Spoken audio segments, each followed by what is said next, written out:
दोस्तों तो आज हुंडई मोटर्स आईपीओ क्लोज हो चुका है। तो चले जानते हैं कि आखिरी दिन आईपीओ कितना सब्सक्राइब हुआ है और इस आईपीओ में अलॉटमेंट चांसेस कितने हैं। तो चलिए वीडियो को शुरू करते हैं। लेकिन इससे पहले कि मैं वीडियो को शुरू करूं, अगर आप इस चैनल पर पहली बार विजिट कर रहे हैं या फिर आपने चैनल अब तक सब्सक्राइब नहीं किया है तो चैनल को सब्सक्राइब कर लें और वीडियो को भी लाइक कर दें। हुंडई मोटर आईपीओ 15 अक्टूबर को ही ओपन हुआ था और ये आज क्लोज हो चुका है।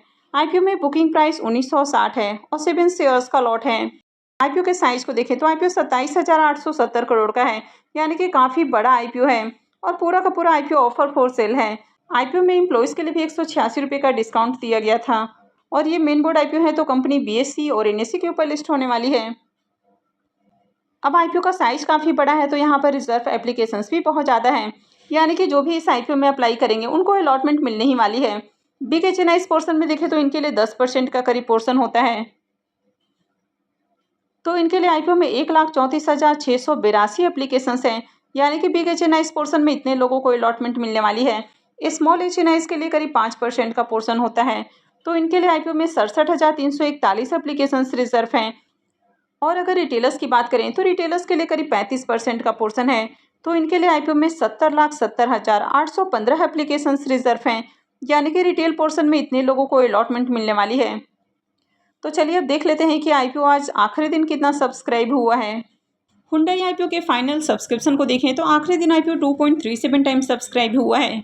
तो ओवरऑल देखें तो आईपीओ में बढ़िया सब्सक्रिप्शन है, यानी कि इतना बड़ा आईपीओ 27,000 करोड़ का आईपीओ और 2 गुना से ज़्यादा सब्सक्राइब हुआ है, तो ये भी अच्छी बात है।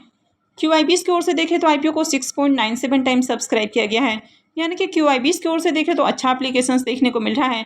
क्योंकि आईपीओ का साइज काफ़ी बड़ा है तो इसके कारण ये जो फिगर है ये थोड़ा कम देखने को मिल रहा है। क्यूआईबीएस को आईपीओ में 2,82,00,000 से भी ज़्यादा शेयर्स ऑफर किए गए थे और इसके अगेंस्ट में बिडिंग को देखें तो 19,72,00,000 से भी ज़्यादा शेयर्स के लिए बिडिंग लगी है। वहीं पर अगर एचएनआईज पोर्शन को देखें तो एचएनआईज पोर्शन फुल्ली सब्सक्राइब भी नहीं हो पाया और एचएनआईज पोर्शन 60% सब्सक्राइब हुआ है। एचएनआईज को आईपीओ में 2,12,00,000 से भी ज़्यादा शेयर्स ऑफर किए गए थे और इसके अगेंस्ट में बिडिंग को देखें तो 1,27,00,000 ही शेयर्स के लिए बिडिंग आती हुई देखने को मिली है। इसमें बिग एचएनआईज पोर्शन भी 0.58 टाइम और स्मॉल एचएनआईज पोर्शन 0.65 टाइम सब्सक्राइब हुआ है, यानी कि ना बिग एचएनआईज पोर्शन फुल्ली सब्सक्राइब हुआ और ना स्मॉल एचएनआईज पोर्शन फुल्ली सब्सक्राइब हुआ। रिटेल पोर्शन में भी देखें तो रिटेलर्स की ओर से भी आखिरी दिन आईपीओ 50% ही सब्सक्राइब हुआ है, यानी कि रिटेल पोर्शन भी फुल्ली सब्सक्राइब नहीं हुआ है। रिटेलर्स को आईपीओ में 4,94,00,000 से भी ज़्यादा शेयर्स ऑफर किए गए थे और इनकी ओर से बिडिंग को देखें तो 2,50,00,000 से भी कम शेयर्स के लिए बिडिंग आई, यानी कि रिटेलर्स की ओर से भी आखिरी दिन डिमांड देखने को नहीं मिली है। तो ये भी अच्छी बात है कि रिटेलर्स ने आखिरी दिन समझदारी दिखाई है। जिस तरह से डे वन में एप्लीकेशंस देखने को मिला था तो उम्मीद था कि आईपीओ आपको फुल्ली सब्सक्राइब होते हुए देखने को मिलेगा। अब जैसे जैसे आईपीओ क्लोजिंग का समय होते गया है इसके प्रीमियम के अंदर भी गिरावट देखने को मिली है और पहले से ही प्रीमियम काफ़ी ज़्यादा गिर चुका था, यानी कि ऑलमोस्ट प्रीमियम क्रैश ही देखने को मिल रहा था और इसी कारण रिटेल पार्टिसिपेशंस कम देखने को मिला। और रिटेलर्स की ओर से देखें तो 21,49,715 एप्लीकेशंस लग चुका है। इस आईपीओ में अगर अलॉटमेंट चांसेस की बात करें तो जिन्होंने भी रिटेल पोर्शन से अप्लाई किया है उन सभी लोगों को आईपीओ में अलॉटमेंट मिलने वाली है, क्योंकि रिटेल पोर्शन फुल्ली सब्सक्राइब भी नहीं हो पाया है। एम्प्लॉयज़ पोर्शन में आईपीओ फुल्ली सब्सक्राइब हुआ है और 1.74 टाइम आईपीओ को सब्सक्राइब किया गया है, यानी कि ओवरऑल देखें तो आईपीओ की मार्केट के अंदर अच्छी डिमांड देखने को नहीं मिली है। जो भी एप्लीकेशंस है वो क्यूआईबीएस की ओर से ही लगते हुए देखने को मिला है। रिटेलर्स और एचएनआईज का ज़्यादा पार्टिसिपेशंस देखने को नहीं मिला है, यानी कि सब्सक्रिप्शन के मामले में देखा जाए तो फ्लॉप आईपीओ देखने को मिल रहा है। अब कोई भी कंपनी अपना आईपीओ लेकर आती है तो वैल्यूएशंस हाई ही रखती है, लेकिन इतना भी आपको हाई वैल्यूएशंस नहीं रखना है कि उसको सब्सक्राइब करना ही मुश्किल हो जाए। यानी कि यहाँ पर देखें तो आईपीओ का वैल्यूएशंस बहुत ज़्यादा हाई रखा गया था। अब कोई यूनिक बिजनेस मॉडल वाला कंपनी अपना आईपीओ लेकर आता है या कोई डिमांडिंग सेक्टर का आईपीओ आता है तो वहाँ पर आपको अच्छी डिमांड देखने को मिल जाती है, यानी कि हाई वैल्यूएशंस के बाद भी उसमें डिमांड आपको देखने को मिल सकती है। जैसे कि अभी रिन्यूएबल वाली सेक्टर की बात करें या ईवी के सेक्टर की बात करें तो उसमें काफ़ी अच्छी डिमांड है।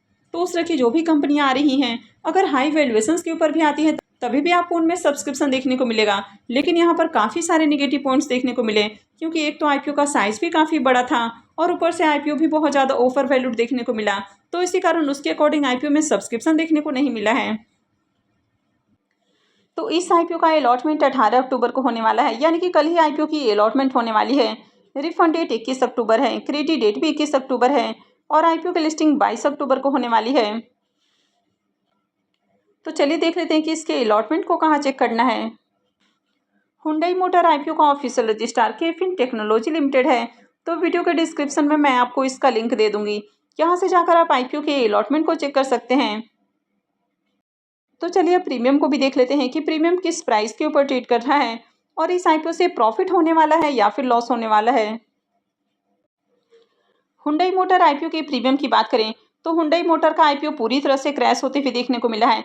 यानी कि थोड़ी देर पहले इसका प्रीमियम जहां 5 रुपये के ऊपर गिरकर देखने को मिला, वो अब पूरी तरह से देखें तो जीरो हो चुका है। यानी कि इसका प्रीमियम पूरी तरह से क्रैश होते हुए देखने को मिला है और यही रीजन है कि आज रिटेलर्स की ओर से आईपीओ में एप्लीकेशंस नहीं आए हैं। अब यहाँ पर जो रिटेल एप्लीकेशंस देखने को मिलता है, एक्चुअल में बहुत सारे लोगों को पता ही नहीं है कि कंपनी किस वैल्यूएशंस के अराउंड अपना आईपीओ लेकर आ रही है। बस लोगों को बैंक से फ़ोन आते हैं, जैसे कि मान लीजिए कि आपका अकाउंट किसी बैंक के साथ है, वहाँ से ब्रोकर फ़ोन करता है कि सर हुंडई का आईपीओ आया है, कंपनी बहुत अच्छी है, सर इसमें अप्लाई करना है या फिर नहीं करना है। तो लोगों को काफ़ी अच्छे से इन्फ्लुएंस कर देते हैं। तो लोगों को हुंडई के बिज़नेस के बारे में पता है कि कंपनी की गाड़ियाँ बहुत अच्छी हैं, इसके जो शोरूम्स वगैरह आपको देखने को मिल जाते हैं तो सिटीज़ या टाउन के अंदर प्राइम लोकेशन के ऊपर देखने को मिल जाते हैं, तो बिज़नेस में कहीं कोई खराबी नहीं है। लेकिन जो आईपीओ है वो काफ़ी ज़्यादा ओवर वैल्यूड है, तो इसके बारे में किसी को बताया ही नहीं जाता है। यानी कि मैक्सिमम जो रिटेलर्स हैं वो ट्रैप हो रहे हैं। यानी कि जिनका भी डीमैट अकाउंट किसी ना किसी बैंक के साथ है, या बहुत सारे लोग जो कि काफ़ी ज़्यादा बिजी हैं, कि काफ़ी सारे लोग जो अपने जॉब या बिजनेस के अंदर काफ़ी बिजी हैं, उनको ये सब पता करने का टाइम ही नहीं है। तो उनको कोई भी ब्रोकर फ़ोन करता है कि सर हुंडई का आईपीओ आया है, इसको सब्सक्राइब कर लीजिए, और लोग उसको सब्सक्राइब करवा लेते हैं। तो यहाँ पर रिटेल पोर्शन में जो भी आपको सब्सक्रिप्शन देखने को मिल रहा है, तो मुझे लगता है कि इस तरह के लोग ही होंगे। अब जिनको पता है कि आईपीओ काफ़ी ज़्यादा ओवर वैल्यूड प्राइस के ऊपर आया है, इसमें क्या क्या नेगेटिव चीज़ें हैं, तो उन लोगों ने अप्लाई नहीं किया है। इसके अलावा अभी काफ़ी सारे ऐड वगैरह भी आपको चलते हुए देखने को मिल रहे थे। जैसे कि अगर आपने न्यूज़पेपर भी देखा होगा तो फ्रंट के 2 पेज में ही आपको हुंडई आईपीओ के बारे में ही देखने को मिल रहा था। यानी कि काफ़ी ज़्यादा एडवर्टाइजमेंट भी किया जा रहा था। तो काफ़ी सारे लोग ये सब देखकर ही आईपीओ में अप्लाई कर देते हैं। तो मुझे लगता है कि ऐसे ही लोगों ने यहाँ पर सब्सक्राइब किया है। अब जिन लोगों ने थोड़ी बहुत भी रिसर्च की होगी, यानी कि कहीं ना कहीं अगर यूट्यूब या गूगल पे सर्च किया होगा, तो उनके सामने कुछ ना कुछ सच्चाई तो आ ही गई होगी और उन लोगों ने सब्सक्राइब नहीं किया होगा। यानी कि अभी जिस तरह से देखें तो इसका प्रीमियम जीरो होते हुए देखने को मिल रहा है। तो उम्मीद है कि आईपीओ की लिस्टिंग आपको डिस्काउंट के अंदर देखने को मिल जाएगी। और वैसे भी जो बहुत बड़ा आईपीओ होता है, यानी कि आईपीओ में जो हिस्ट्री क्रिएट करने वाले आईपीओस आते हैं, यानी कि अब तक के सबसे बड़े आईपीओ, हिस्ट्री का सबसे बड़ा आईपीओ, तो ऐसे आईपीओ कभी भी आपको बड़ा पैसा बनाकर नहीं देते हैं। तो इस तरह के आईपीओस को तो अवॉइड ही करना चाहिए।